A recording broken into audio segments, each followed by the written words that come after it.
call this meeting to order and welcome to the September 23rd business meeting of the school committee. Sarah Irish has agreed to lead us in the Pledge of Allegiance. Allegiance to the flag of the United States of America and to the republic for which it stands, one nation, under God, indivisible, with liberty and justice for all.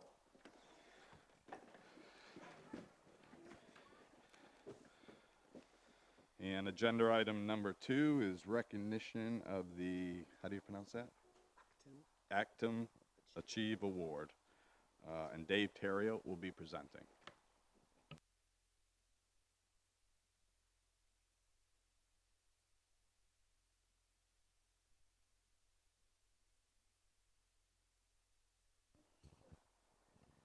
Good evening, school committee members, Superintendent Finn, CAOs Bobby Avery and Karen Paquette, and also student representatives and our guests. It is an honor to recognize Dr. Sarah Irish for having recently been selected as this year's winner of the Actum Achieve Award. This year, Sarah is the only recipient of this award in the state of Maine. But first, I'd like to tell you a little bit about Sarah. Sarah has been a middle school teacher in a one-to-one device setting for her entire career. She started as a classroom math, science, and gifted and talented teacher and recently transitioned to the role of technology integration specialist. Sarah currently works at Lewiston Middle School as a technology integration specialist and finds this role to be a great combination of her skills, talents, and knowledge, which challenges her to integrate technology creatively into the classroom. She has facilitated and spoken at many workshops and conferences on the integration of technology into the classroom, as well as shifts to proficiency-based education. Sarah describes herself as a lifelong learner who enjoys traveling, and I might say on a moment's notice. Paris for the weekend? Why not? It's been done. And recently she joined her local roller derby league, so I probably wouldn't mess with her. She received her undergraduate degree in environmental science from Simmons College, a master's degree in mid-level mathematics from Walden University, and a PhD in educational technology also from Walden University. For those of you that are not familiar with Actum, Actum is the Association of Computer Technology Educators of Maine. Its mission is to enhance and influence education in Maine through the use of technology. Actum states that Sarah was given this award due to her excellent work in Lewiston, which is an endorsement of her 21st century skills of knowing and doing. Actum describes the Achieve Award winners as professionals who effectively apply available technology now, educators who move forward utilizing current best practices and cutting-edge approaches, educators who see students as real people by activating student voice and choice in education. They teach through relationships, inspiring, encouraging, and nurturing. They realize that teacher and student empowerment is the key element to successful technology integration. Achieve educators expect success and motivate through awareness and access to information. Sarah will be officially receiving this award at Actum's exhibitor reception on Thursday afternoon, October 10th, at the Augusta Civic Center during the annual Actum Conference. Both Mr. Finn and myself have been invited to attend if we would like to go to that, and I will be there. Also, Actum will be writing an article on Sarah for the December 2019 issue of Actum's newsletter, so be on the lookout for that. So, Sarah, congratulations on your award, and thank you for all you do for Lewiston Public Schools staff and students. Very much appreciated.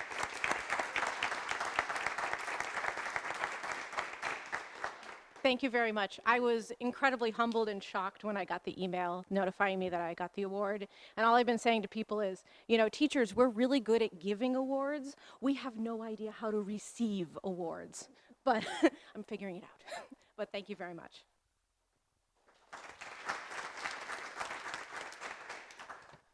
Thank you, Dave and Sarah. And before I move on to agenda item number 3, so everybody knows that I was a former police officer, and people in uniform, I always take notice when somebody's wearing a uniform with pride. So I notice this evening we have a Boy Scout in attendance, and I also noticed his uniform is well pressed, looks sharp, and that's important to a lot of people, including me. So do you want to introduce yourself? Logan, and why are you attending the school committee meeting? For a merit badge? Good. And do you remember, what's that merit badge called? All right, great. Well, thank you and welcome. All right, moving on to agenda item 3, to receive a student-led presentation, Connors School for Computer Science for LPS. Thank you.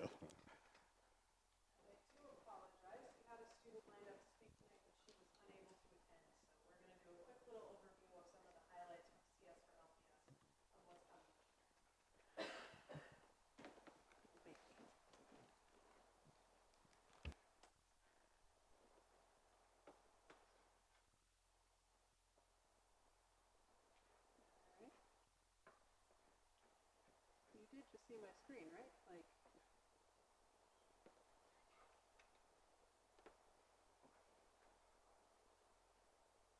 Well, I'm doing this. Barbara, do you want to introduce yourself, who will be co-presenting with me? That's a bunch.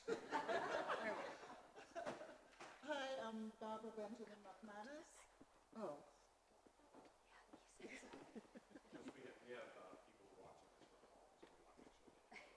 Oh, dear God.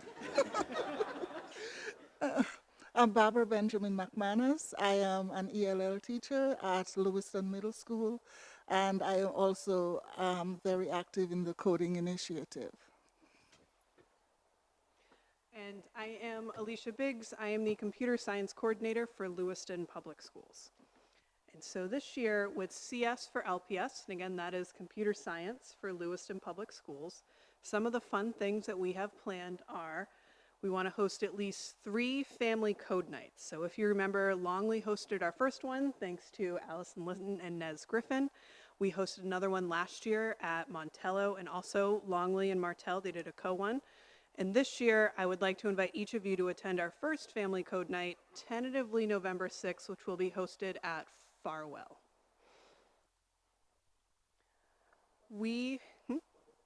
November 6th.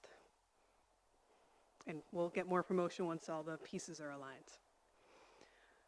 We are committed to having every student K-8 receive a computer science education this year. At K-6, that'll happen in the STEM classrooms in about the winter trimester. And then at 7-8, we will have Allison Avery teaching every 7th grade student computer science. In addition to that, we have multiple enrichment clubs at the middle school, Lego Robotics, Girls Who Code, which you'll hear a little bit more about, and an Everyone Can Code club. We have started a FIRST robotics team at LRTC. If you are unfamiliar with FIRST, I strongly encourage you to look it up. This is an international organization where students are presented with a challenge, and they have to build a robot to complete that challenge. To date, we have 10 students on the team, with 4 of them being female, which we're very, very excited about. We also have sponsorship from Bates College, so we have a Bates volunteer working with our high school students once a week as we explore all the complexities that FIRST Robotics has to offer. We are committed to offering professional development for Lewiston educators that is integrated computer science.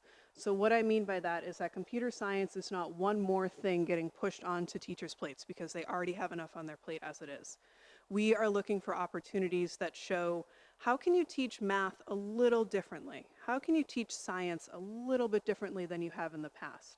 How can you use basic computer science concepts when you're teaching the fundamentals of programming to help students better understand math, science, and even ELA concepts, English Language Arts? We've already offered 2 of those events. One, we had code.org here, right over in the Jordan room, and they offered a workshop on their CS Fundamentals workshop in July. And earlier this morning, we were over at Central Maine Community College learning about Google's CS First curriculum, and we had educators from Connors, McMahon, Geiger, and the middle school all attending. We also are committed to presenting at national and regional conferences. So first off, you'll have myself, Barbara, Sarah, all presenting at the Actum conference coming up in October. And we're also planning to present on the national stage at the Computer Science Teachers Association and also ISTE, which is the International Society of Technology and Educators. So Lewiston, we're getting out there. And of course, continue our Girls Who Code programs at the middle school and high school. And so I see some new faces, and I always like to answer this question of like, why girls? Yes, coding should be for everyone, and our program is CS for LPS. That means computer science for every single student at Lewiston Middle School. But we especially need to focus on our young women. The reason is fewer than 1 in 5 graduates, these are college graduates in computer science, are women. Less than 1 in 5. If you look at UMaine's program right now, I think it's less than 10% of the currently enrolled students are women. And that number only decreases as you get closer and closer to graduation. And the key thing is, when girls become teenagers, this is when we lose them. This is when we lose them in math, this is when we lose them in science, and it's no surprise that we lose them in computer science. So for us, it's especially important at the middle school and high school level to provide other opportunities for girls to get computer science in a smaller, safer environment where they can explore and create at their own pace. And I turn it over to Barbara to talk about some of the successes that you've seen with just the middle school club alone. So, Girls Who Code is my passion. And just to give you a little background, there are about 185,000 girls, members of Girls Who Code in the nation, in all 50 states. And then the Girls Who Code are majoring in computer science, these who have gone on to college, 15 times more than the non-Girls Who Code females across the nation. In 2016, only 64,000 students graduated with a computer science degree. And of those, only 18% were women. We won't even go into how many were minorities. Girls Who Code is working to decrease that gender gap. And last year, when I first started the Girls Who Code, I started with 8 students. By the end of the second trimester, I was up to 30 students. And what they say is they like coding because it's interactive, there's choice. Whereas with math and other disciplines, they are told to do something, they have to do it. It's different for coding. We can go to code.org, we can do Code Combat, we can do Scratch, we can do multiple things with this. Experimenting with QBots, which we got last year, allows them to know about robotics and to experiment interactively. Learning is rock solid at Lewiston Middle School. I do Girls Who Code every day as part of the enrichment, and I also do Everybody Codes as part of our enrichment, and a coding club every Tuesday afternoon. So one way or another, our kids are exposed to coding, and eventually, hopefully, it will become the norm. Thank you. And so, in speaking of Girls Who Code, what we offer, 2 sections of Girls Who Code, one at the middle school that happens during the school day, and one at the high school that happens after school. We have independent funding to sponsor both of these clubs, which is a gift of Barbara Rue. She has given us a 3-year commitment that is specifically for supporting young women in computer science. I mentioned we have the school day options at the middle school, and at the high school, I'm excited to announce, I think it's going to be on Todd's desk by Wednesday, a partnership with local organization Carbonite, who's right in our backyard, back up in security. They have agreed to have a volunteer come work with our high school Girls Who Code club at least once a month to help our new Girls Who Code coordinator, Nikki Pringle, help teach the girls some of the more complex concepts of coding that we're just learning ourselves. And last but not least, just some pictures of, here we have the high school club, and then last year this was the middle school club by the end of the year. So these are all the exciting things we have planned, and I apologize that we couldn't have a student, but I thank you for your time. All right, thank you. Questions or comments by the superintendent or school committee members? Chair. Yeah, thank you for all you do. This is a really cool program. I know a lot of times people talk about the school system and rely on certain metrics for our image, and a lot of people don't understand opportunities like this in the school district are incredible, and they really help us stand out and give a lot Yes. of opportunity. And I like the Girls Who Code initiative because, yeah, I mean, the numbers kind of say it all. So giving opportunity to people that otherwise probably wouldn't have it is something that's really cool that our district offers. So thanks for everything that you guys do. Any other committee member? Mr. Finn? First of all, Alicia, I want to just thank you for coming here and doing this with us tonight. This will be part of our monthly series to spotlight great things going on in our schools, maybe things we wouldn't read about in the papers. This was imperative. As I met Alicia and I've been able to get into the buildings, I can tell you that not only this, but other computer science initiatives that are taking off in our schools are drawing kids into these programs, and we want our students to want to come to school. And this is the type of learning that makes these young learners want to get out of bed and come to school because they're excited about this. It's not too different than what you're seeing at LRTC, where we have students graduating at 94% because they're excited about doing. And what Alicia and her amazing team that just seems to be growing and growing now, and the publicity around what they're doing is putting a very positive light on Lewiston Public Schools. It's having a direct impact on these kids. So thank you so much, Alicia. And I do have to appreciate our team as well. There are 3 of us who are working with the Department of Education right now to write a state plan for computer science in Maine. So super proud of our computer science committee.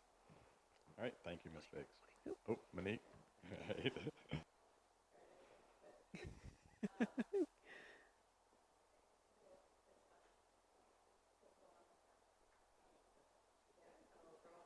Okay, there. So I just want to say thank you, as other committee members have said, but also that we are lucky to have this. There is a huge gap in what we need for technology in Maine and what we have for a workforce that's prepared, because they weren't introduced to it in school. Right. So we have the Maine's Got IT grants and tech hire grants that I've worked with for adult ed, because there's this 17 to 29 age group that have not been exposed enough to, and they're afraid of it. They think I can't do a computer job. So this is going to help our workforce 10 times over. And I'm so excited to hear you say that you're going to be working with the state to get this up and running in other districts and make it statewide. So thank you. Great. Yes, ma'am. Up at the mic. Come on up, Barbara.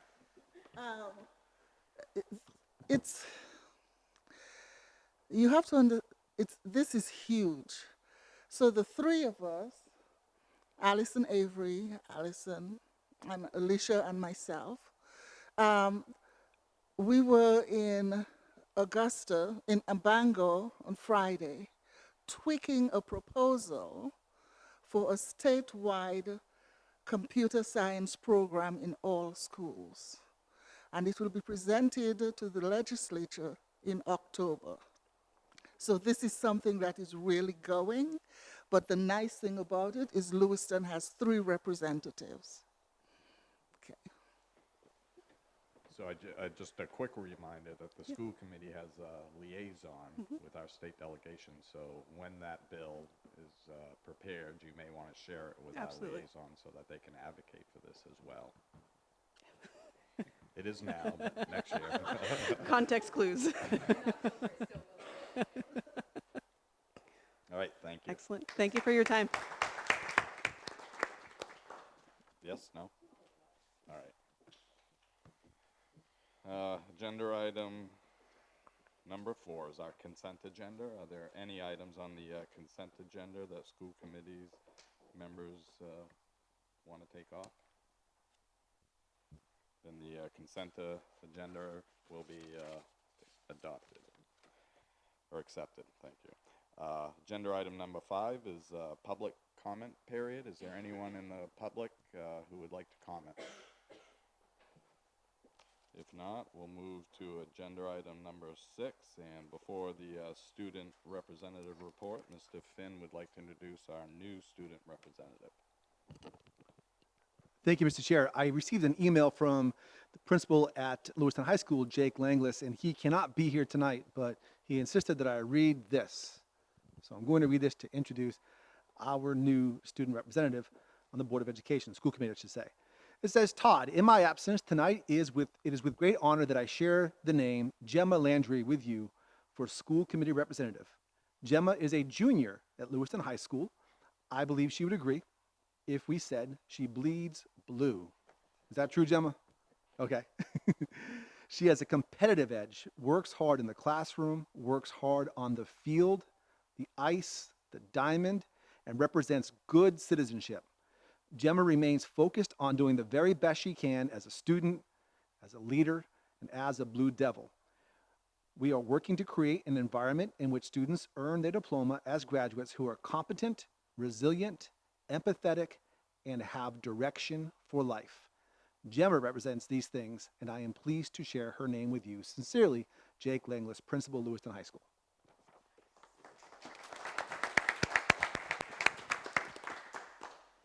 So you see how much fun this is going to be?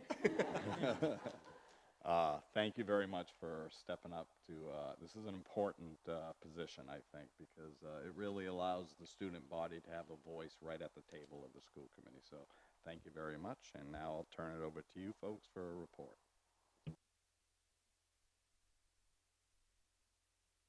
All right. Good evening. So a few things to report tonight.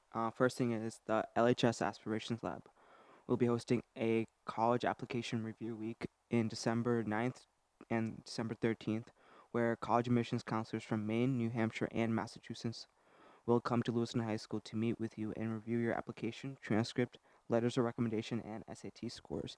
In some cases, you will receive an admissions decisions right during your meeting. Excuse me. And also last week, LHS students had a chance to attend a Red Sox game at Fenway Park alongside the engineering and architectural design students of LRTC as a part of their STEM day. And following that, LRTC also had their OSHA training where students had a chance to practice and learn the safety hazards, health hazards in the workplace of the construction industry. And lastly, LHS's Spirit Week will be happening next week with many activities happening both during and after school. Okay, thank you. Any questions of either of our student representatives or comments from the committee? Mr. Shannon. Mr. Chair, I'd like to make certain that the letter of recommendation from Principal Langlis is put in the student's file so that it can greet those who will review her college application.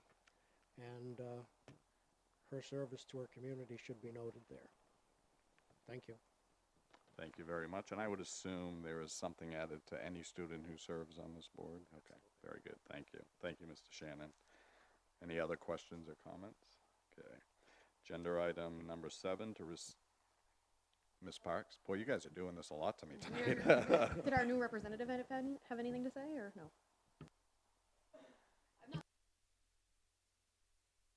Thank you. So I'm not really prepared for this, but one thing I want to note that there are students chalking like the walkways outside of school in order to get the new expansion added onto our building, and so they're kind of fighting for that in way of like artistic abilities too. So yeah, just want to note that. Very good, thank you. I think there was something on social media today that showed some pictures of that as well, so thank you. All right, we'll slowly turn it over. Any other questions or comments? All right, thank you all. Agenda item number 7 to receive a presentation regarding Connors Elementary School opening, and also included in that will be information in the current status of the nursing position. And Principal Sarah Sims will be presenting, but before you start, I just want to share, since the grand opening, I mean, I think this is one of the issues that I've received so much public comment on, how in general our community is very supportive of this school and how it was designed and the features that it provides for our students. So I've heard nothing but positive, so I just wanted to say that ahead of time. Ms. Sims? Thank you guys, and thank you for having me tonight. The opening of Connors has been one of the most amazing experiences, I think, not only of my career, but of the entire staff and our community and the students and the parents. And those of you who were at the grand opening, thank you for coming. As you know, it was quite the affair with over 1,000 people in attendance. We had sign-in sheets, and I'm sure there were some that didn't get on the sign-in, so that was exceptionally impressive of how the community came together to support us, and there were many activities that were in place. So thank you all for your support in that. As we've opened the school, there have been amazing things that are going on. Students have been working with their teachers to create collaborative PBIS, expectations and duties, and being in the new school and feeling it out now that we have students in there has been really interesting to see how we're taking ownership of the school, and it's becoming part of who the students are. When we say we're Connors Dragons, I think that the roar that emanates from the school is exceptionally powerful because we're making the school part of who we are and who the students are going to be as we become the Connors community. Beautiful things are happening being so close to the high school. We actually got to have students, artists, go on a walking field trip next door to see the artist in residence, and they got to work with her and see what she was doing. She even gave them clay to take with them to work their own hands at carving, which was exceptional. There's a lot of amazing projects going on with working on some of the students coming over to help tutor, also engaging in a running club during recess time to work with an organization that's local. The Bates College community students are coming in. Allison Litton has created an amazing success closet, and we're working on a food pantry for our community, working to start creating some parent engagement events to get them in, offer them supports and services. Butterflies have been released. Fifth grade's creating recess clubs to help expand into the excitement of the interests of students to kind of help build them into that middle school mentality. We had band and orchestra concerts. Girls empowerment clubs have been created that are building a community across the school amongst with themselves. Um, Staff is really working to build relationships and to create a sense of who we are now in this new building. And it's just been really interesting to watch that because we came in as two different places with different experiences and from different schools, and there was a lot of nervousness behind that. But everyone is really coming together that we are Connors and we are creating this together, and that has been one of the most amazing experiences to be a part of and to witness, because we have student voice and we have parent voice and we have teacher voice, and we're really kind of trying to create that together as we move forward. Our technology is fully in the building, and there is so many amazing things happening. We've got coding going on with STEM, CS for LPS has really been supportive with that. Students, the smart boards are actually learning to work with the smart boards and interact with that, which is enhancing the work that they're doing in the classroom, so that's been beautiful. 21st Century program is going. All of the amazing things that you could possibly imagine. As we go and we figure out our school, we're tweaking and moving along, but everyone's involved in that, and that's building our sense of who we are as the new school. In talking about the nurse, I pulled out some facts for you just so you have them. I can pass that around so you can have that just at your fingertips. To date, we have had 930 visits to the school, and that sounds like a lot. It is 634 entries, 206 meds being given, and 90 repeat visits that were not necessarily logged in one day. So what does that break down to? It breaks down to about 54.7 students a day that are being seen by the nurse. That's in a 7-hour school day, 7.8 students an hour, or if you don't include the lunch break, about 8.4. And so that's a lot of work that's going on. The 30-day nurse that you had approved, we have split up to come 1 day a week throughout the school year to help with the support in regards of logging entries, doing data compilation, and those pieces.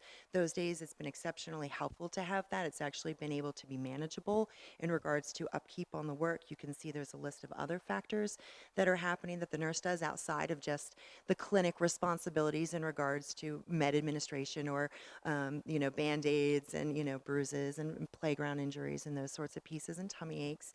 Those have already there. The school crud has definitely begun, I think, across all the schools. But there's definitely a lot of stuff going on. Our current enrollment is 724 students. That's 102 students more than Martell and Longley had last year combined. When GT starts at the school, that's going to be about an additional 30 kids, so we'll have about 132 additional students a day compared to last year with the 2 nurses. Yes, ma'am. Does that stand for gifted and talented? Yes, I'm so Okay, sorry. Yes, thank you. ma'am. For those of us Yes, not in it. yes. So we're definitely tracking the data. We want to make sure that we're giving you adequate information as you're I know this is a big topic. A lot of community members have also reached out to us at the school, letting us know that this is also a priority and a concern for them. So we just want to make sure that we're continuing to collect data and bring it to you so that you have that at your fingertips. How about discipline issues? Anything significant that we should be aware of? I don't know that there's been anything particularly significant. We have been putting in structures. I think students are testing boundaries with the new building and learning to grow with the building. Stairs, having 2 floors is a totally unique concept to most of these students, right? Having 6 different stairwells is a challenge in creating flow and reminding them not to be there. Working to make sure that they're learning in a community together. So that's been like I said, building that community in the classroom and amongst the school and the students has been really important in that. So nothing major. There have been definitely some disciplinary incidents, but nothing that has been over the top or beyond the unusual or normal. Thank you. Any other questions from committee members? Ms. Ray? Thank you, and thank you, Dr. Sims, for this presentation and having the data ready. Appreciate that. One question that I've been thinking about, have we talked to the staff as a whole or surveyed them in any way to see if their needs are being supported through this first month of school and looking forward as well? And what does that look like so far? Are you regarding the nurses or just in general? In general, with all of the educators and staff. Certainly, in general, I know that we're working to create our LEA designee meetings going on. We've also had some open forums with our ed techs to discuss kind of their overall support in the building. We want to make sure that they know that they're fully included in there. The staff has been very open and responsive to coming or bringing concerns. When we were at the beginning in our in-service, we said, we've made all of these amazing and beautiful plans for this building, and we've designed the flow for dismissal, and none of it's going to work, guys, because we made plans based off of not having 724 children in the building. And so everyone has been really open and honest about things that aren't working, but they're also coming with ideas. And I think that's what's making our community so strong as a staff, is that everyone's coming with that. We do have time built into our ongoing professional development schedule, and then even in our PLC communities every Thursday during teacher planning time, where teachers can bring ideas and concerns up as well so that we can address them as a whole. My only other question would be about custodial staff. And if you've heard feedback from them, I know we discussed how this is a very different layout, especially with individual restrooms in each classroom. Right. Have there been challenges there? There have definitely been some custodial challenges. The facility staff has been amazing in showing us their support for that. We are currently up to, I think, 6, maybe 7 after tonight, staff members in our custodial staff, and that has been a help. It was very tight for a while. We had mainly 3 custodians maintaining the building, and it felt very much so like we were triaging the most important aspects of bathrooms and trash and those sorts of pieces as we were going on. Now that we have a full staff and they're kind of getting into the groove, things do seem to be calming down, although it is still overwhelming. Getting into all of those bathrooms every night is definitely a lot. And some of them, that's all they're doing is cleaning bathrooms, because there's 67 bathrooms at Connors, which is an extraordinary, yes, it's an extraordinary amount of bathrooms, which are amazing in so many ways because it allows them to be right outside the classroom. It minimizes transition time. It minimizes that group time in a group sort of bathroom area, common area where tomfoolery might occur. So there's a lot of those pieces that aren't occurring, but at the same time, it is putting definitely a bigger strain on the custodial staff. Ms. Parks? I have a couple questions. On the subject of the nurses, do you happen to know what the average visits are at other schools? If the approximately 55 students a day, is that roughly normal or is that high? It is. If you give me 1 second to flip through all of these really happy pieces, I do have that. Data is my life. No, just kidding. So let me see.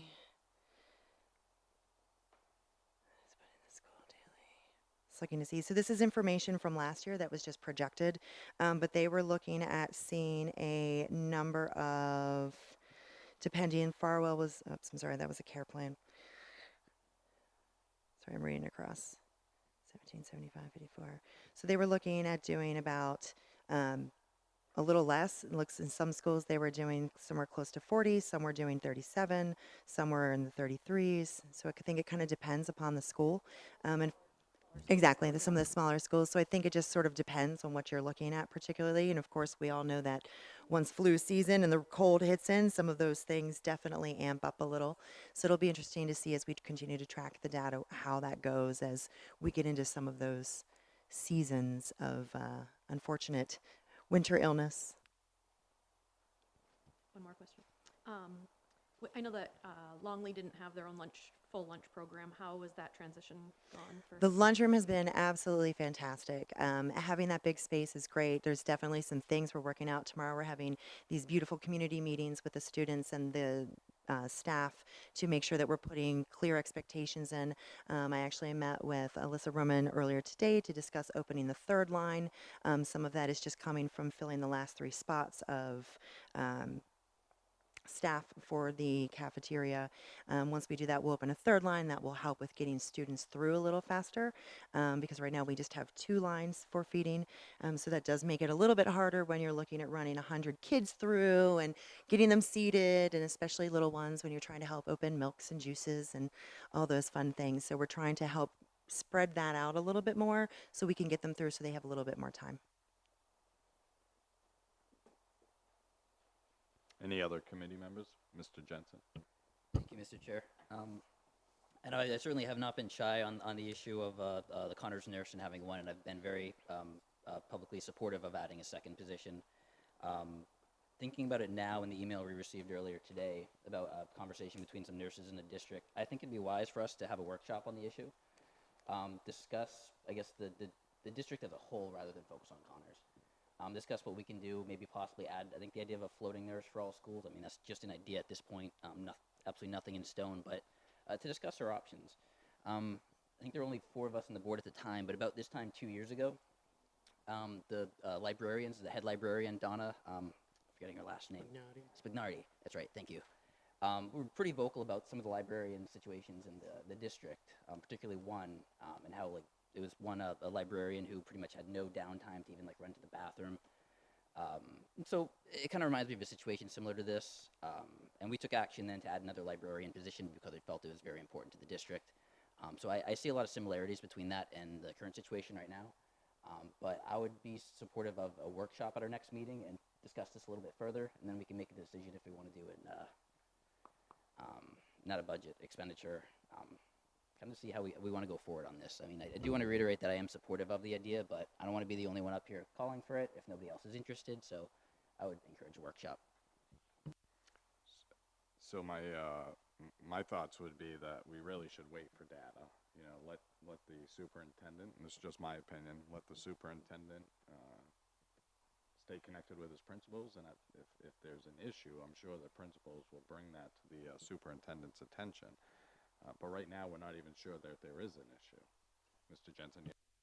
Well, I know with the previous chief academic officer who left end of June, it was already discussed between the nurses with Sean about the need that this could come up. So I get that getting more data. I just feel like the right people that need to speak on this are already speaking, and so waiting for data, I don't really see what that's going to change.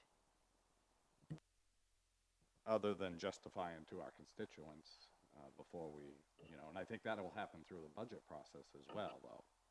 So, any committee member can recommend a workshop. I just would encourage that we have a workshop that's productive and truly see numbers that help us make decisions based on facts. Anything else, Mr. Jensen?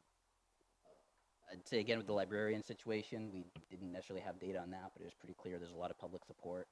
I understand where you're coming from. Want to be good stewards of the taxpayer money, but to me, I'm convinced. Okay, very good, Ms. Whitlow. This isn't data.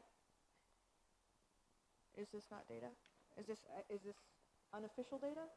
This is officially from our. Okay, so okay, so make okay.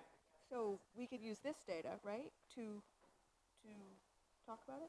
I think, well, that's data from a brand new school starting in its beginning stages. So we don't know, again, my personal opinion, we don't know that a new school starting, or any school starting the new school year, are there additional medical calls just because of anxiety that kids go through, or kids who are just starting school for the very first time? I guess I would like to see a stretch of data that shows that the numbers are justifying a new position. I think most probably it will show that that justification, but I think it's awfully early in the school year to be saying we're in a crisis when we haven't heard that from our leadership in the schools. Yeah, absolutely. Thank you. Question for you, or superintendent. You had mentioned here that Connors currently has 724 enrolled, and this is 102 more students than Martell and Longley combined last year. Martell and Longley last year had how many nurses in each? And you have just one. Okay. Thank you. Okay, any other, Mr. Shannon? Thank you, Mark. I think it is important to have additional data, and that would be from each school. It would be interesting to know their record of overtime hours that their nurses are putting in. It would also be good to have the average number of students per nurse and what the state recommends for safety concerns for our students. I'm not shy about spending the taxpayers' money on things that keep our students safe. Never have been, won't start now. But my point is we need that information, as you say, to justify the reallocation of funds within the budget. And I think Mark made an excellent point that without that information and without knowing maybe even the history for the past 2 years at every school, has the incidence of student visits to the nurse decreased in the second month and the third month, or has it increased? What should we expect? And I think that's the way to deal with whether it's Mr. Jensen's suggestion that we put one nurse who spends a day at 5 different schools to help take off some of this load, or if we are able to get by with what we have. And I congratulate him for keeping this on the front burner, because it's an issue near and dear to everybody's heart that serves on this board, and that is the safety of our students in their buildings. So, thank you. Okay, thank you, Mr. Shannon. Ms. Ray? Am I correct? And you said you got this from Power School? So could we ask the superintendent? Great. Thanks. Any other committee members? Ms. Whitlow? Do we know what was the estimated enrollment for Connors while we were planning for the one nurse? They were originally guessing we were going to open with about 700, 725. So we're pretty much right on track in regards to that. Okay. Our enrollment seems to be growing exponentially as we keep going. I believe we have another 3 or 4 students coming today to enroll. So this data is as of Friday. So like I said, that's additional students who are still coming. Right. Oops. And also, do you happen to know the data behind what Department of Education suggests to have per student for nurses? Sure. Well, the NAS and the National Association of School Nurses actually has a ratio of 1 nurse for every 750, but that does not. I'm sorry, I'm just normally loud, so I don't realize I don't have the mic on. Sorry about that. But the NASN, like I said, has a ratio of 1 nurse for every 750 children, but it needs to be 1 for every 250 with any sort of health conditions present, which is, of course, extraordinary in the school, and I would say we have at least that. There's also, that doesn't take into account chronic illness, medications, 504s, IEPs, any of those pieces, and where they suggest that you should have additional support to back that up. Mr. Gagnon? Thank you, Mr. Chair. So I'm not going to repeat much. I agree with a lot of what's been said here, and gathering more information and so forth. And thank you for putting this together. It's good to have a follow-up on how everything is going. Just seeing the 29 hours of overtime, I'm kind of curious at what other schools are seeing, because just in the overtime alone, it's an additional expense to the district, a really heavy expense.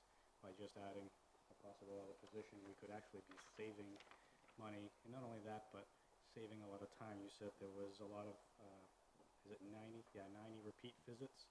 And I'm sure some of those wouldn't be repeat if, I like to use it as a pun, but as a Band-Aid, and then they have to come back later to get the real source of what the issue is. So it'd be interesting to see what district-wide, how many overtime hours in a year it was in the past, and what direction we're going to. So I'd be interested to see what the information comes up with. Thank you. Thank you, Mr. Gagnon. So, Mr. Jensen, I would encourage you maybe to have a discussion with the superintendent and get his thoughts on the information he would need to present to us and see where that falls. And if you have any, are you okay with that? I suppose, but can we still get that workshop?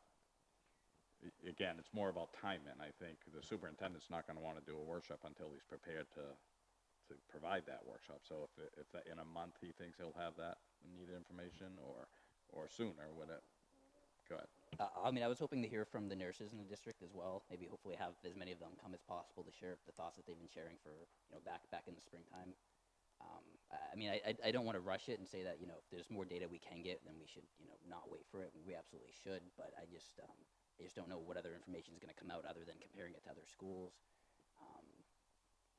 But I mean, getting the thoughts from the nurses is kind of the priority I have right now for the next step. So even if we have a workshop, we don't necessarily take action immediately. At least one workshop just for that, I think, would be good.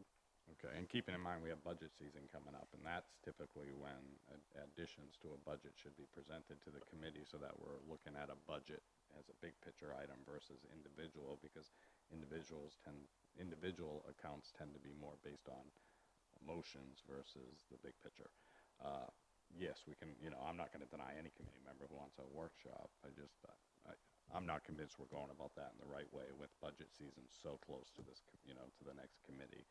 And we really have to evaluate total budgets when we're adding personnel, my opinion only. So will you reach out to the superintendent to discuss that and set up a time that's... I guess I'm confused. What are you asking me to do? So, one, we want to make sure the superintendent has the information he needs to do a workshop on this so that we can make an informed decision. So I'm asking you to reach out to the superintendent, discuss when he feels he can have this information for a workshop. We're going to have the workshop as soon as the superintendent feels prepared for that.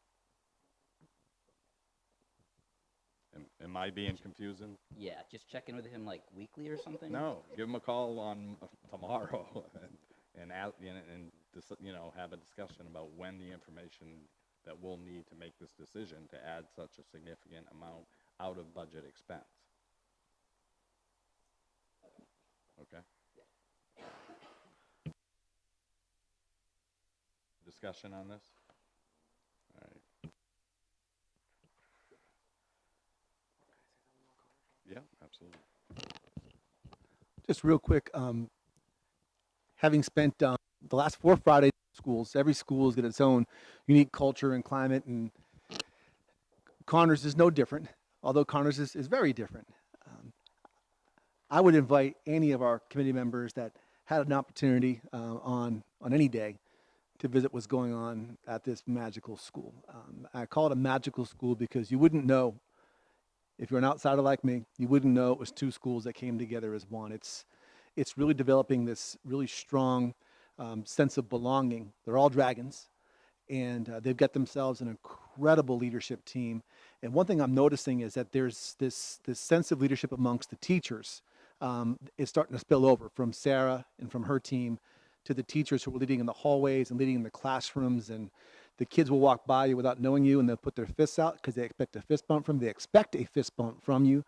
And a lot of the things that keep us up at night, as leaders looking at a brand new building opening up, you wouldn't know other than the fact that it still smells like a brand new building. You'd think that it's been there 5 or 6 years, and that's a testament to the leadership. So I want to commend the school committee for hiring this fantastic leader. And you had a national search, and this is what you came up with. And I'm so proud to work with Sarah and with her team. And again, extend that invitation to anyone that would like to drop by and see what they're doing over at Connors or any of our schools for that matter. Some great things are happening. Thank you, Mr. Finn. Any other questions, comments? Ms. Ray? This is tangential, and maybe the superintendent can update us during his update. There we go. on Martell School and the status of turning that back over now that we've closed that. It's already turned over?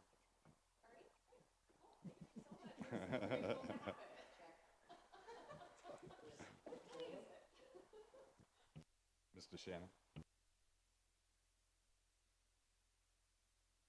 Good directly. Yes, directly.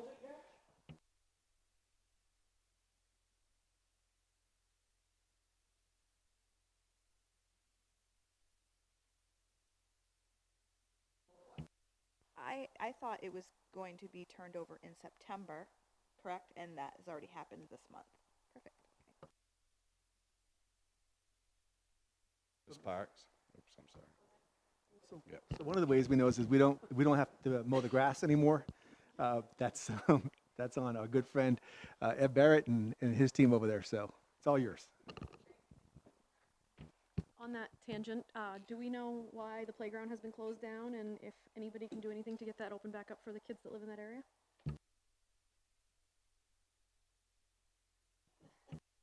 I will happily look into that with, Thank you. I assume it's through the recreation department now, so I'll check with them. Thank you, perfect. When you say shut down, what is it like barricaded? Closed off the playground. Oh, okay. Yeah, thank you. Oh, they're doing maintenance? Okay. Ms. Ray, I'm sure we'll follow up with the council just to make sure there's something else. Mr. Shannon? Thank you. It's good to have a seatmate who looks out for you. Just so that we don't forget that recreational equipment is in that yard, can we send a note to the city manager about relocating it when the property is sold or disposed of, so that it's not just thrown in a dumpster somewhere, that it can be put somewhere where kids can use it? So I was present during a conversation. This playground is embedded into the ground, so it's not as easy as one would think just to pull it up. But I think there was discussion about that, and that the city administrator shared that it's not quite that simple. Were you present for that, Mr. Jensen? Yeah, on the facility subcommittee, that was actually a pretty big concern that we had, was being able to use it and the cost of getting it out, because it's like cemented really hard in there. Just getting it out could probably cost more than just getting new playground equipment. So, yeah, if we could save it, that'd be awesome. Ms. Parks? So it sounds like it should just stay there permanently and be maintained by the city and kept as is for kids to enjoy forever. I look forward to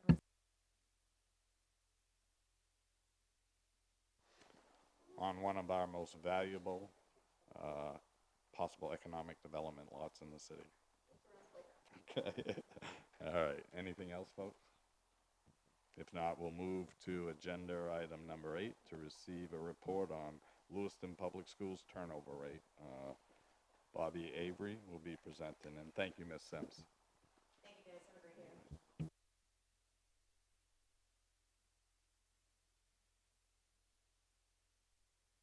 Okay. Good evening. Good evening, thank you. So this turnover report represents data for the 2018-19 school year from September through August. The report is based on average active employees over the course of the year by building. We do list facilities and nutrition separately as they are very large departments. The average active employees are based on monthly averages cumulative for the whole year. Last year we had 1,040 average active employees with 177 terminations for an overall turnover rate of 17%. These 177 terminations.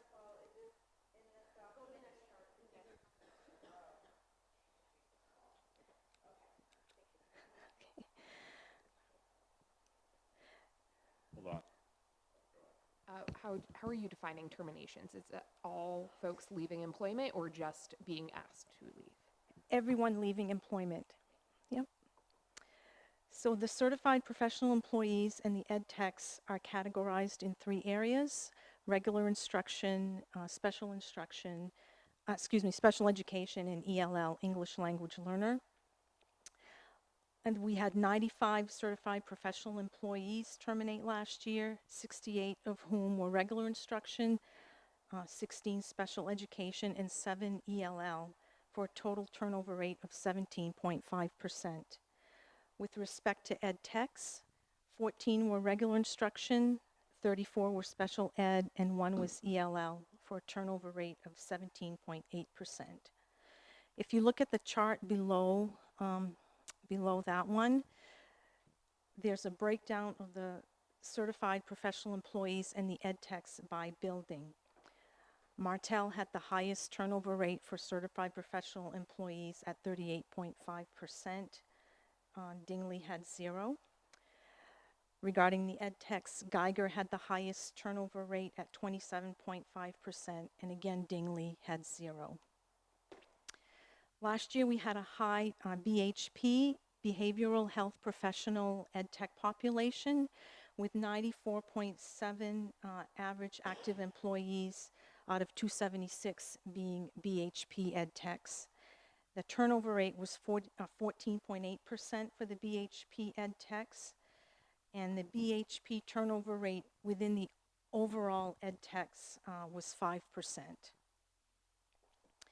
To the right, we have a list of termination reasons, and there are 2 categories that we're working on: resignation with no reason provided and position in another district. We do recognize that we need to break that down a little bit further. We are making it a priority in HR to do that. We're capturing the data by an exit survey, and we're also making phone calls to staff who have listed either just resignation or another district to better understand and get additional information for their leaving. We do try to do this as resignations come in, but again, it gets really busy at times, and so we've also set aside time during the week where we will make those phone calls to individuals. Bob, is there anything that you want to add to this? Okay.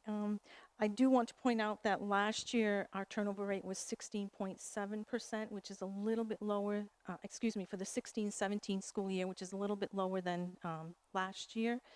But we had a couple of staff resignations in HR, and nobody picked up that assignment to do this report, so the data is a little bit off.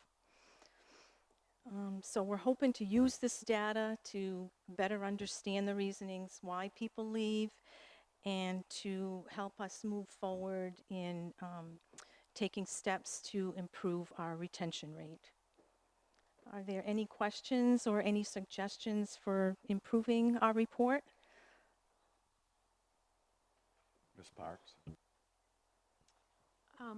I don't know what software or how you guys organize all of this, but I'm curious to find out if you have ways of tracking crossing this data. I'm not a data person, so I'm not going to word this correctly. But like 24% turnover rate at Geiger, how many of those people used the specific termination reasons and that kind of thing, to see if there's termination reasons that are more specific to different schools? And do you have access to that kind of data too? Am I making sense? I'm sorry. I am making sense? Okay, good. I'm sorry, the individual reasons by individual buildings. I guess we can break that down a little further. We do this on an Excel spreadsheet, so we can work on that. I think it might be helpful to see if there's a pattern of specific reasons at certain schools or things like that, just to see the patterns would be helpful.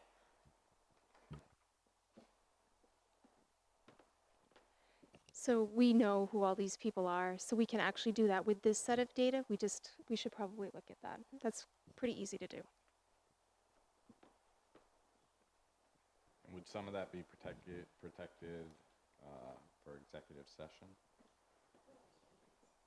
Right, but if like the first one, administrative concerns, I mean, if you break it down by school, that will be given a name without without actually saying a name.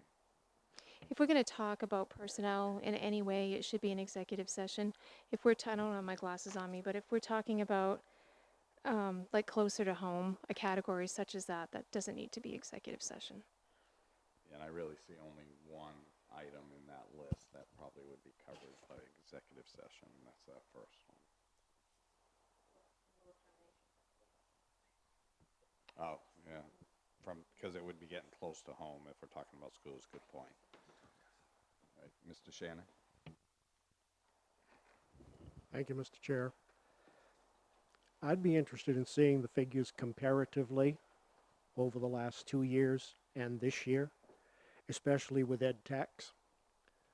Our hiring difficulties were the talk of the community, and we spent a lot of time in negotiations, I'm sure, changing our pay scale and trying to accommodate. And the last contract was even better, according to the ed techs that have come here and spoken to this board. So what I'd like to see is that that has made a difference. I may not see that. I'd also like to know how other districts in the geographic area are faring with their placement issues and their terminations. It's good to want to make changes to improve the retention of your staff. It's good to think about those things. It's not necessary to throw out everything that we have that we already do to accomplish that goal. If when we compare how we're doing with how the other districts in our geographic area are doing, we come out pretty well. If we say that, then we can just look for fine points or points of fine tuning that we could do to make it more attractive for our professional staff to remain employed in Lewiston. And I think that's what people are getting to with this. Well, how do we integrate this data so that it answers our questions? Is the workload at Geiger School, because of their RISE program, so intense for the ed techs that the turnover rate there is double the average? And that answer may be yes, maybe it is. And maybe that deserves reflection in another contract when we're looking at negotiating that. And I think it's important to recognize that there are factors in this report, and it doesn't cut anybody in or anybody out, but there were retirements involved in that 177 and the 95 figure. There were people who were asked not to come back, so they resigned. So when we factor in what our retention is, we have to look at what did we retain that we wanted to retain, and what did we lose that was good riddance. And I think it's important for that kind of a discussion when we talk about staff to be had when we can ask the questions we want to ask without fear that we're going to step across the line and discuss things in public that shouldn't be discussed in public. So I'm feeling pretty good about the figures. I was expecting it to be a higher percentage than 17, and I was pleased when I looked at the packet and saw those numbers. But the statement about how do we integrate the information is a good question, because more than one of us is technologically challenged who sit up here. So just along that line, I want to thank you, Mr. Chairman. Thank you, Mr. Shannon. Those are some good points. I think actually there is only one on the committee that's technology challenge. Do you have Mr. Shannon felt that the numbers look good. Do you folks have an opinion on that?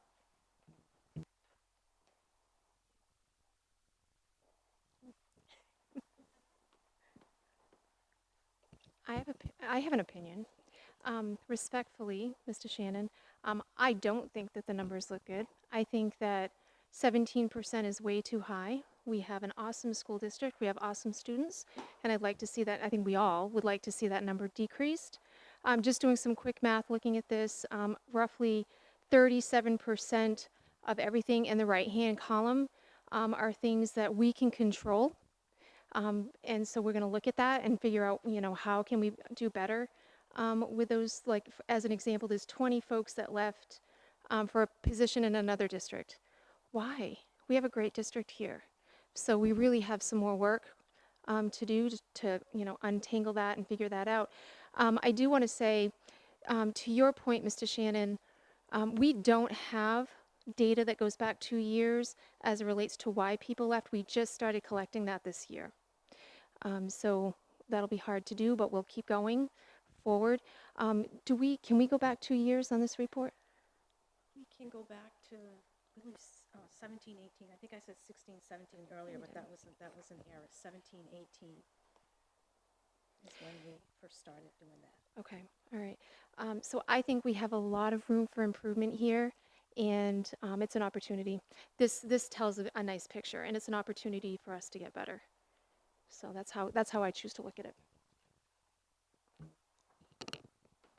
So first of all, thank you, Monique and Bobby. There's a lot of hard work that went into that report, but that data is very, very important to us. It gives us, well, for me, it gives me some baseline data. So we know we want to get better every single year. And I'd like to see that down below 10%. And that means that we trained folks so that they could leave anytime they wanted to, but we treated them so that they never will.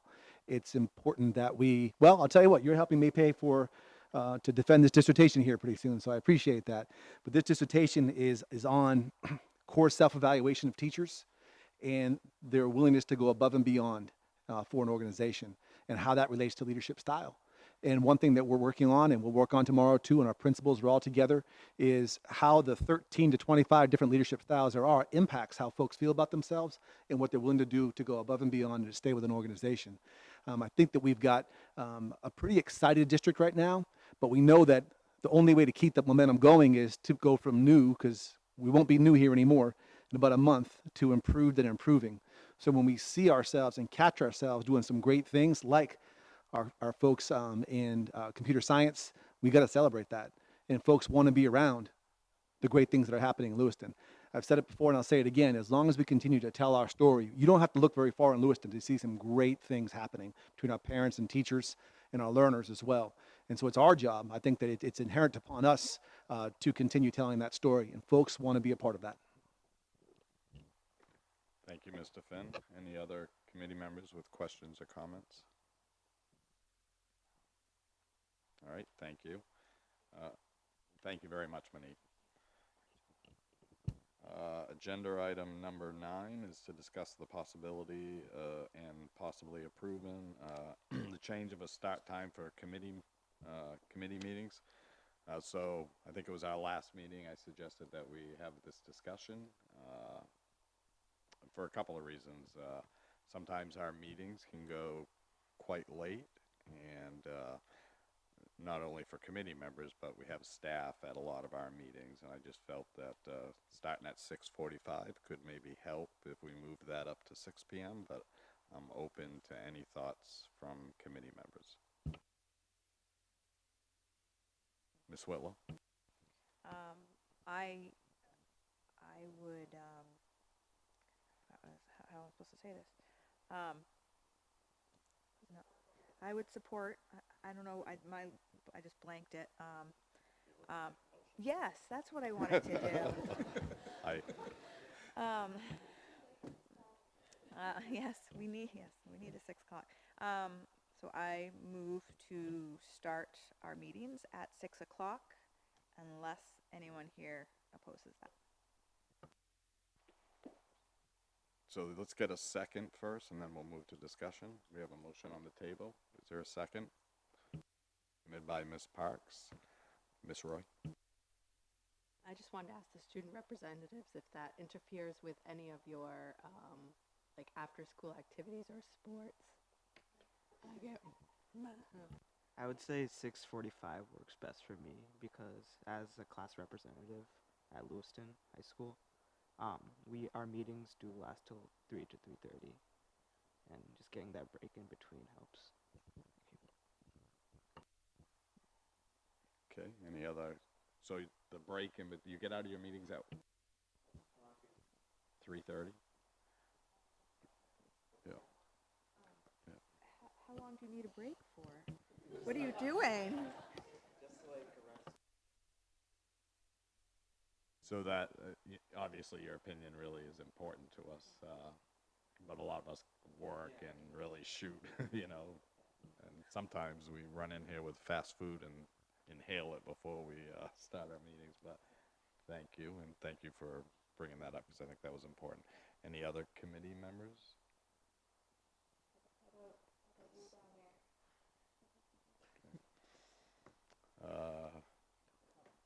Mr. Shannon? As a retired person, it doesn't matter to me what time you schedule the meetings.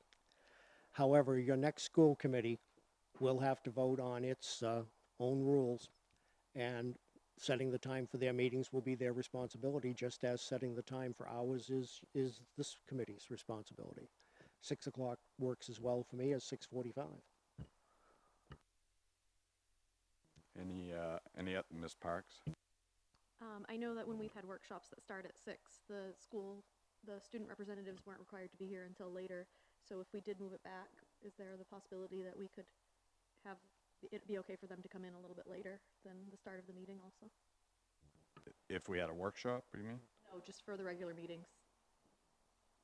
Possibly, just throwing that out there so it wouldn't interfere with like homework and rest and eating and the things that they need to do. I think that would be challenging, because they'd miss half, you know, if it's a quick meeting, they'd miss half of it. And again, if the committee decides not, to support this, I just thought it was worthy of discussion. Also, if there's any staff members that have an opinion, yeah, please.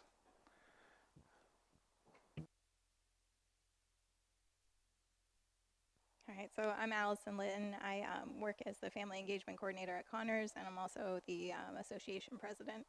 So I've talked to a lot of staff members and also families about this, and the earlier time is really preferred. As you can see, my two are with me tonight. It's bedtime in 2 minutes, but they're troopers. They'll sleep on the way home. We have a lot of staff that work in Lewiston but live outside of the area. We drive about 30 minutes. So they'd be more likely to have seats filled if we were actually at a comparable time. So for kids and for staff, I think the 6 o'clock is really a reasonable time, and I appreciate that you brought it up. Thank you. Anyone else? Did you, 1 second, did you have further questions and I cut you off? I just, when you had said that if it was a quick meeting, we'd be done before they got here, but if it was a quick meeting, it would be okay to start at 6:45, because then we wouldn't be here late anyways. Just, if we ever had quick meetings, that would be an issue. That's kind of what I'm saying. Yeah. The problem is we rarely know if it's going to be a quick meeting.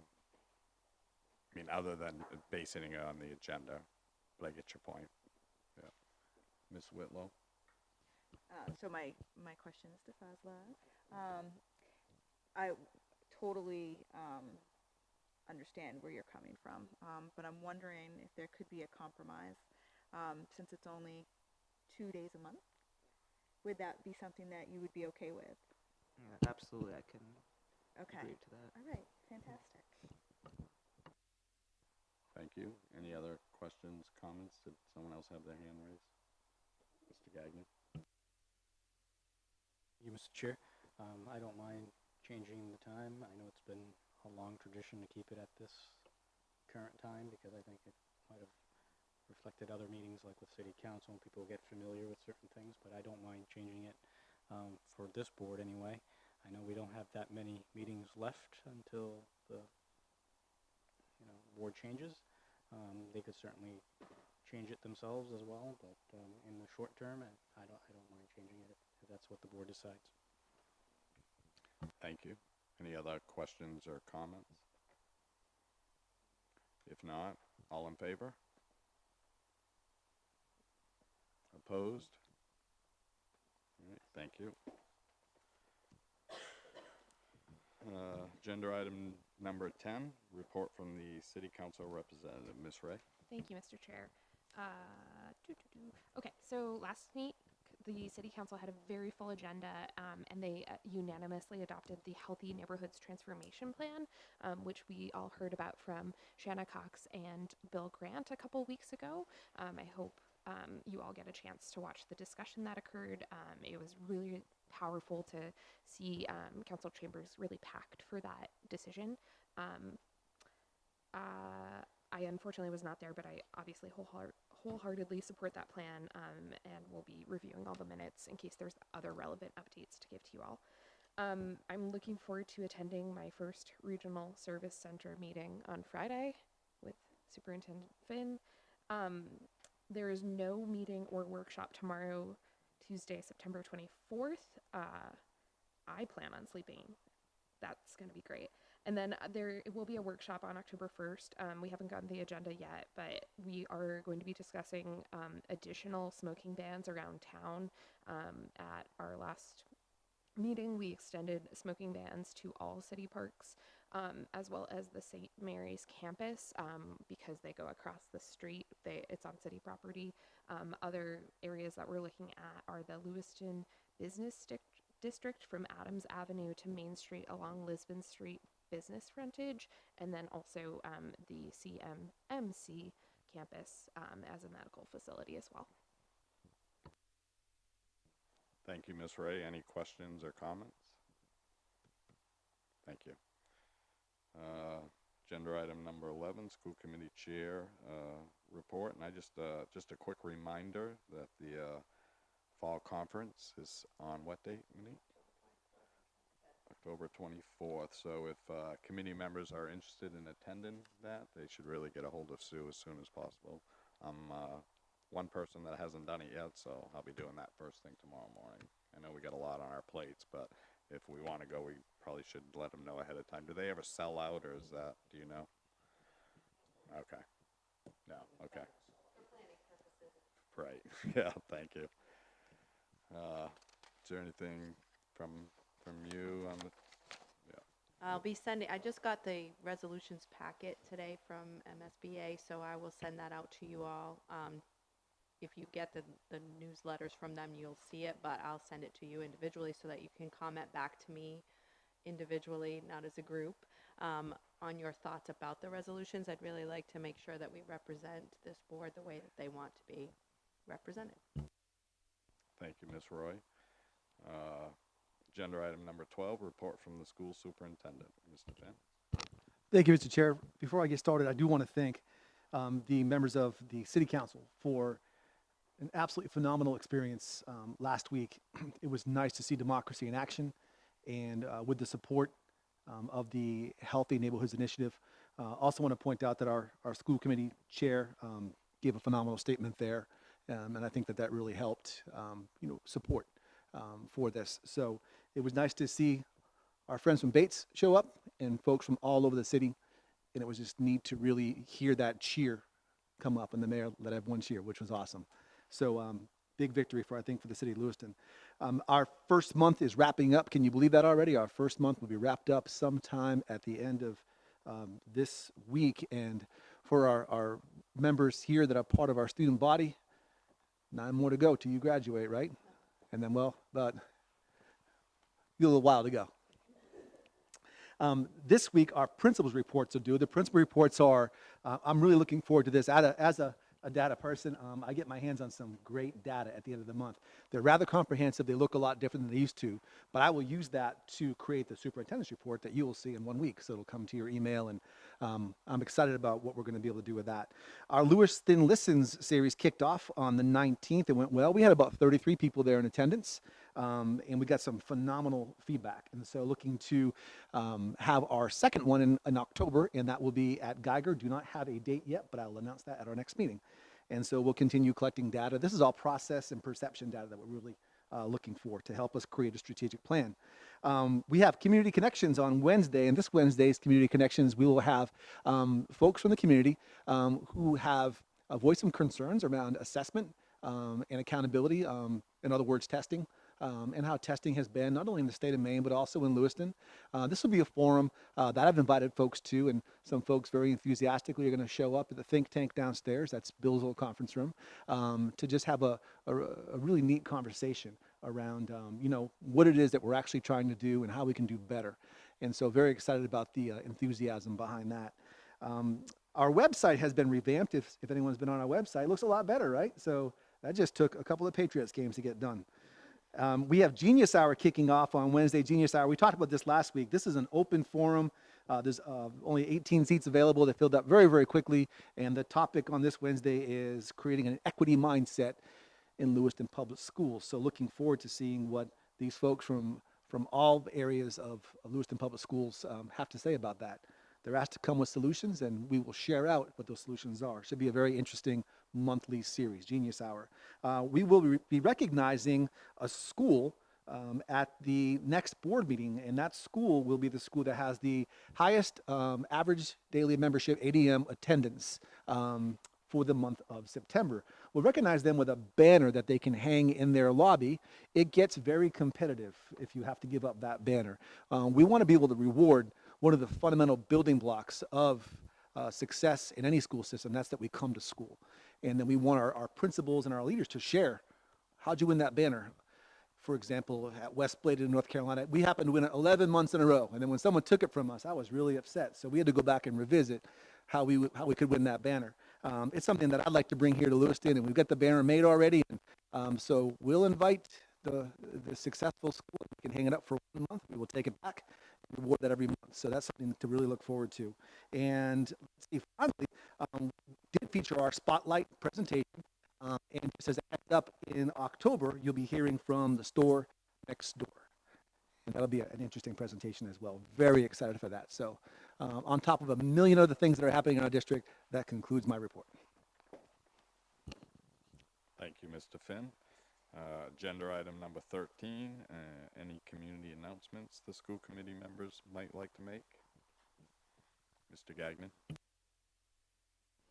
Some of you may have already heard this. I saw it on the web, and I thought I'd read what the Green Ladle's up to. What's that? The World Wide Web. I think it was specifically Facebook, but where I saw it. So the Green Ladle is excited to offer at your table takeout service, and this will open on Monday. Will be open Monday through Thursday from 2:30 to 5:30, offering complete meals for 2 or 4 guests. There will always be a healthy choice option and a comfort food option. We will also have choices of soups, stews, chowders, desserts, and pastries available a la carte. Our goal is to bring families back to the table. Thought I'd like that and thought I'd share it. Thank you very much. And then just real quick, a committee member recently brought to most of our attentions about the bleachers at the middle school and has taken on somewhat of a challenge to try to see if you want to talk to a little bit about that. Thank you. I got a few things here for future agenda items. So the middle school bleachers have been condemned by the city of Lewiston. The fields are managed by Lewiston, city of Lewiston, and so the bleachers and lights and everything is I believe their responsibility somewhat. But at the same time, we also think, as talking with some people who have been involved, it's part of the capital improvement plan is what we're hearing. So it's something that we need to discuss for the budget season. So it seems like it would be both city and school collaborating together to fund that. So it should be on our radar. I think there's an issue right now that the city did condemn them with no resolution to do a temporary fix, which some people think it may not be acceptable to have no bleachers there. So we may want to look at that and talk with the athletic directors and the principals and Janimates and see if they have any ideas. So that's one thing. I keep looking at you because you're like, no, well, you didn't condemn them, but they should have been condemned. I think in 2006 they were out of code.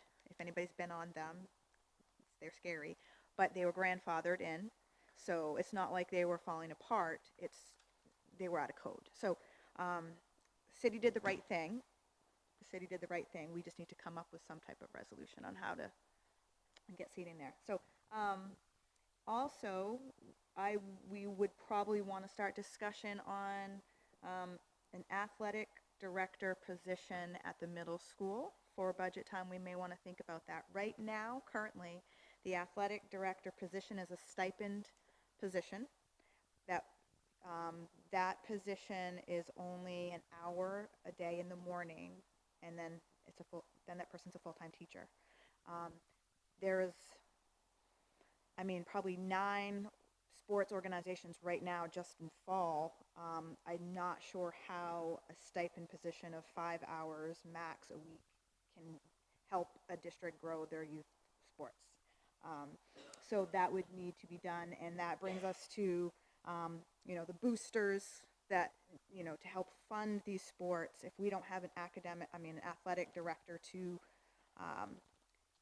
oversee these boosters, that's a problem too. So just something for down the road when we think about budget season.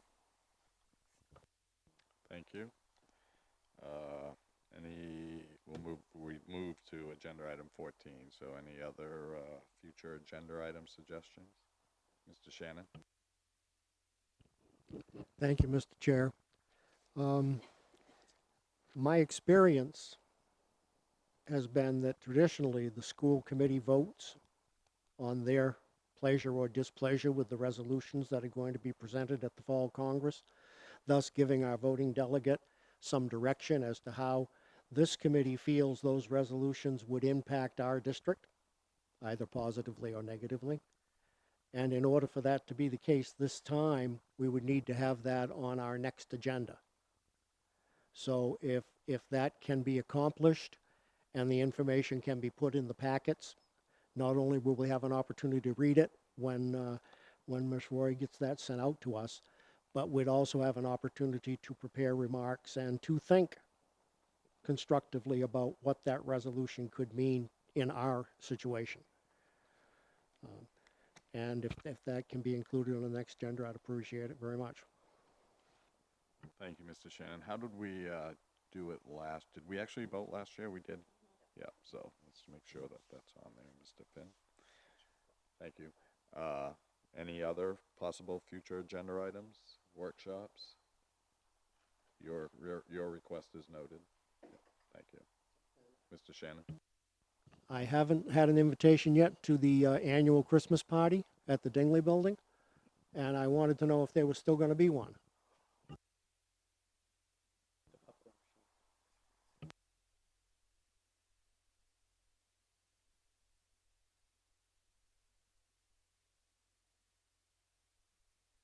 I just want to clarify some thoughts from earlier. I am checking on the Martell Playground and why it is currently closed. And then also... When it will be open. Yeah, okay, both. And then was there another request?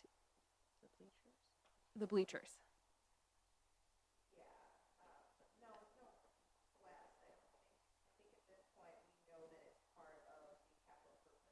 For the schools or for the city? I'm not like remembering it coming up before, but I can look into that as well. Just to figure out who's on first. Okay. Anything else? Great, thank you. I just want to be... So can we just get clarification from the city who is, because like the current fields, the city owns, but we have fiscal responsibility for them. So let's find out who actually is responsible. I'm sorry, go ahead. Yes, and also with like the lighting on fields, like when bulbs burn out, who's responsible to replace those? That was an issue that was brought up today. I think so the city has an electrical department. I think they probably would fix it, but I'm not sure that we probably would have to pay for it, but yeah, let's find out. Okay. All right, if there's nothing else, I'll entertain a motion to adjourn. Moved by Ms. Roy, seconded by Ms. Whitlow. All in favor? Thank you, everybody, for attending the meeting tonight.